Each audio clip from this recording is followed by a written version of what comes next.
আজকে আমরা কথা বলবো ফ্রিল্যান্সিং ক্যারিয়ারের ৩ টি গুরুত্বপূর্ণ প্রশ্ন নিয়ে। তবে আজকে আমরা একটি নিয়ে কথা বলবো, ১ম টি নিয়ে। প্রশ্ন ৩ টা কি আসলে? সবচেয়ে বড় সমস্যা হয় আমাদের বায়ারদের সাথে আমাদের সময়টা। যে বায়ার আসলে কোন সময় অ্যাক্টিভ থাকে এবং কি সেই অনুসারে আমাদের দেশে কখন আমাদের অ্যাক্টিভ থাকা উচিত, সেটা নিয়ে।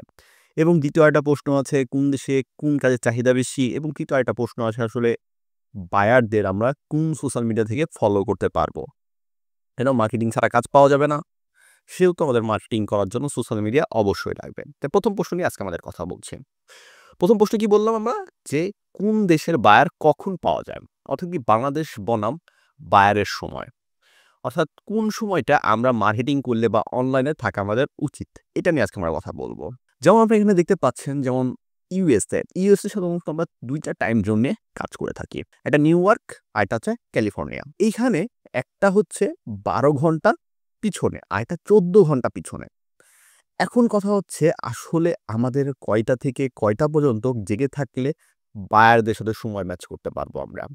যেমন হচ্ছে যদি আমরা রাত ৮টা থেকে সকাল ৪টা পর্যন্ত থাকি বিডি সময়, তাহলে কি হবে? আমরা হচ্ছে আমেরিকান বায়ারদের সাথে কথা বলতে পারবো খুব সহজে। কি করে? তারাও সেই সময় অ্যাক্টিভ থাকে। যদি আমরা নিউ ইয়র্ককে ফলো করি, আর যদি ক্যালিফোর্নিয়াকে ফলো করতে যাই, তাহলে ভোর ২টা থেকে। সেটা কি হবে আমাদের? ভোর ২টা থেকে সকাল ৯টা পর্যন্ত। যদি আমরা অ্যাক্টিভ থাকতে পারি, সেক্ষেত্রে আমাদের এটা বেটার পাবো। যদি আমি যুক্তরাষ্ট্র নিয়ে কাজ করিতে চাই, যে যুক্তরাষ্ট্রের যে বায়ারগুলো আছে তাদের নিয়ে যদি আমার কাজ হয়, সেক্ষেত্রে আমাকে কি করতে হবে? দুপুরের দিকে আমি সময় দিতে পারতেছি।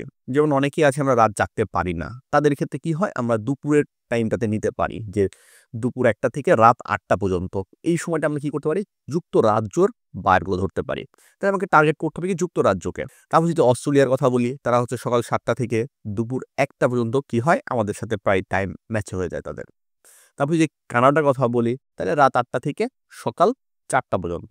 এমন আরও দেশ আছে যেমন জার্মানি, তারপর হচ্ছে সংযুক্ত আরব আমিরাত বা যেটাকে আমরা দুবাই বলে থাকি আরকি। দুবাইকে বেশি টার্গেট করি। সেক্ষেত্রে সে দেশের নাম কি? তারপর হচ্ছে তুরস্ক, তারপর হচ্ছে স্পেন, ফ্রান্স, তারপর যদি আমরা কথা বলি জাপান, চীন, ভারতের সাথেও আমরা কিছু ক্ষেত্রে কাজ করে থাকি কিছু ক্ষেত্রে। সেক্ষেত্রে আমাদের ৩০ মিনিট পিছনে থাকতে হয়। তারপর হচ্ছে ইন্দোনেশিয়া, তারপর হচ্ছে দক্ষিণ কোরিয়া, এরকম ব্রাজিল, মালয়েশিয়া এরকম কি অনেক কান্ট্রি আছে। সেগুলো কখন কোন সময় অ্যাক্টিভ থাকতে হবে সেটা কিন্তু আপনাদের খুব সহজভাবে আমরা বোঝানোর চেষ্টা করছি। আপনারা এখানে ৪ টার স্ক্রিনশট রাখতে পারেন প্রতিটার। সে অনুসারে কি করতে পারেন? আপনারা জাগতে পারেন বা সেই সময়টা আপনারা অনলাইনে থাকতে পারেন। সেই সময়টা কি করতে পারেন আপনারা? সময় দিতে পারেন বা মার্কেটিং করতে পারেন। এখন কথা হচ্ছে যে এত সময় দিয়ে তো আমাদের আসলে মনে থাকবে না বায়ার কন্ট্রোল করা। সেজন্য আমরা একটা শর্টকাট পদ্ধতি নিয়ে আসছি আপনাদের জন্য। যদি আমি রাত ৮টা থেকে রাত ১২টা পর্যন্ত বাংলাদেশ সময় জেগে থাকতে পারি বা মার্কেটিং করতে চাই, তাহলে আমরা ইউএসএ, কানাডা, ব্রাজিলের ক্লায়েন্ট ধরতে পারবো। তারপর যদি আমরা বিকাল দিকে বাংলাদেশ টাইম বিকাল ৩টা থেকে রাত ৯টা পর্যন্ত, বিকাল ৩টা থেকে রাত ৯টা পর্যন্ত যদি আমি কাজ করি, তাহলে আমি ইউরোপের ক্লায়েন্টগুলো ধরতে পারবো। ইউরোপ যেমন ইউকে হতে পারে, ফ্রান্স হতে পারে, তারপর হচ্ছে জার্মানি হতে পারে। এইদেরকে আমি কাজ করতে পারবো এদের সাথে। আবার যদি আমরা বলি সকাল থেকে যদি আমরা ধরি, সকাল ৭টা থেকে দুপুর ১টা পর্যন্ত বাংলাদেশ সময়। অস্ট্রেলিয়া, জাপান, দক্ষিণ কোরিয়া, মালয়েশিয়া এদের সাথে আমরা কি করতে পারবো? সংযুক্ত হতে পারবো। এখন কথা হচ্ছে, হ্যাঁ, আমি বুঝলাম যে কোন সময় কোন দেশের কান্ট্রির মানুষরা অ্যাক্টিভ থাকে, তাদের সাথে আমি কাজ করার সুযোগ পাবো। কিন্তু প্রশ্ন হচ্ছে কোন দেশে কোন কাজের চাহিদা আছে?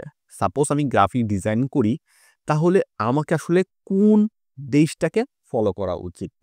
বা আমি একজন ভিডিও এডিটর, আমার আসলে কোন দেশটাকে ফলো করা উচিত? কোন দেশে ভিডিও এডিটিং এর চাহিদাটা বেশি? সেটা নিয়ে আমরা নেক্সট ভিডিওতে কথা বলব। সেজন্য ভিডিওটা দেখার জন্য অবশ্যই চ্যানেলকে সাবস্ক্রাইব করে পাশে থাকবেন। আজকের ক্লাসে ধরি, পরবর্তী ক্লাস পর্যন্ত সুস্থ থাকবেন, ভালো থাকবেন। যদি ভিডিওটা ভালো লাগে অবশ্যই পাশে থাকবেন এবং আমাদের জন্য অবশ্যই দোয়া করবেন। আসসালামু আলাইকুম।